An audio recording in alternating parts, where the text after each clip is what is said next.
Hello കൂട്ടുകാരി, നമ്മളിതാ കടല പായസം വയ്ക്കുന്നു. ഞാൻ നേരത്തെ വീഡിയോ എടുക്കാൻ മറന്നുപോയി. ഇത് ആദ്യമേ നമ്മൾ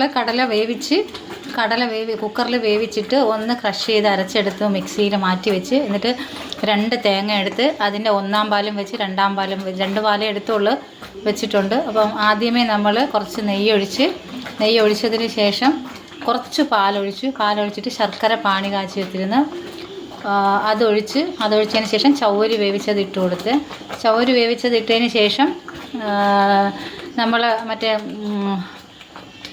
പരിപ്പ് അരച്ച് വെച്ചിരുന്ന കടലപ്പരിപ്പ് അരച്ച് വെച്ചിരുന്നതും കൂടെ അതിനകത്ത് ചേർത്ത് ശർക്കരയെല്ലാം കൂടെ നന്നായിട്ട് അത് വരട്ടിക്കൊണ്ടിരിക്കുന്നതേ ഉള്ളൂ.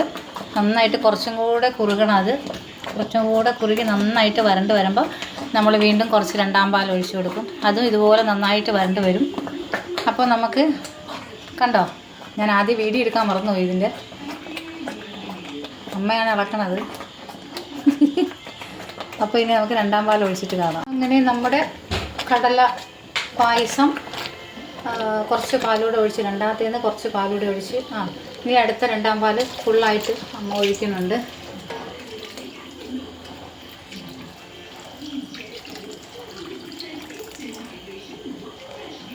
അങ്ങനെ 2-ാം പാലമ്മ ഒഴിച്ച് ഇനി ഇത് നന്നായിട്ട് വരണ്ട് വരണം. കുറച്ചും കൂടെ വരണ്ട് വന്നതിന് ശേഷം 1-ാം പാൽ ഒഴിച്ച് അതിന് ശേഷം നെയ്യിൽ തേങ്ങാക്കൊത്തും അണ്ടിപ്പരിപ്പും മുന്തിരിങ്ങയൊക്കെ വറുത്തിടുന്നത് കാണാം.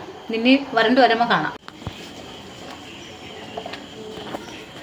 അപ്പോൾ അമ്മ അതാ 1-ാം പാൽ ഒഴിക്കാൻ പോണ്. 2-ാം പാൽ ഒഴിച്ച് കുറുകി വന്ന് അടുത്ത 1-ാം പാൽ ഒഴിച്ച് കൊടുക്കുന്നു. ഫസ്റ്റ് പാൽ അതൊഴിച്ചിട്ട് അമ്മ ഇങ്ങനെ ഇളക്കിക്കൊണ്ടിരിക്കുന്നു.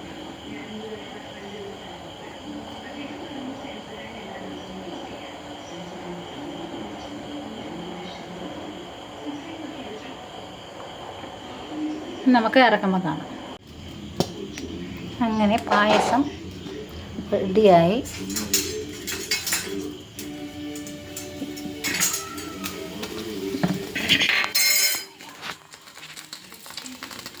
നമ്മൾ നെയ്യ് ഒഴിച്ചു.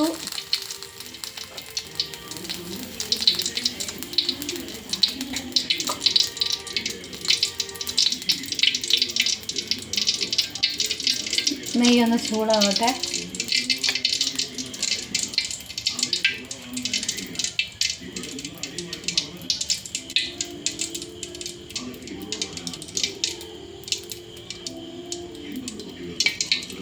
തേങ്ങാക്കൊത്തിട്ടു.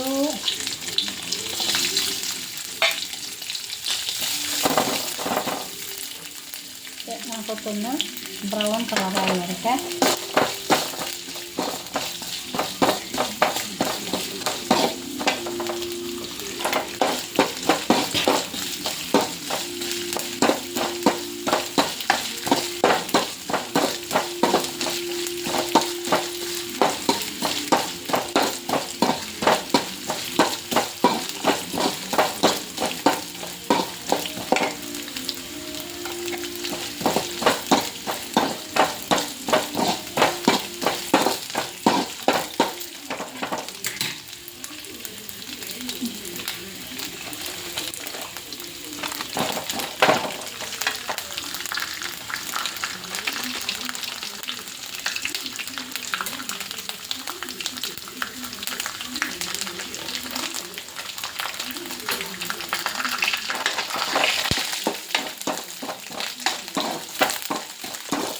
ഉണക്കമുന്തിരി ഇട്ട് നന്നായിട്ട് ബ്രൗൺ കളറായി.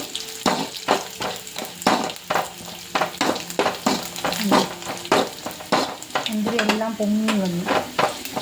ഇനി ഇതിനെടുത്ത് പായസത്തിലേക്ക്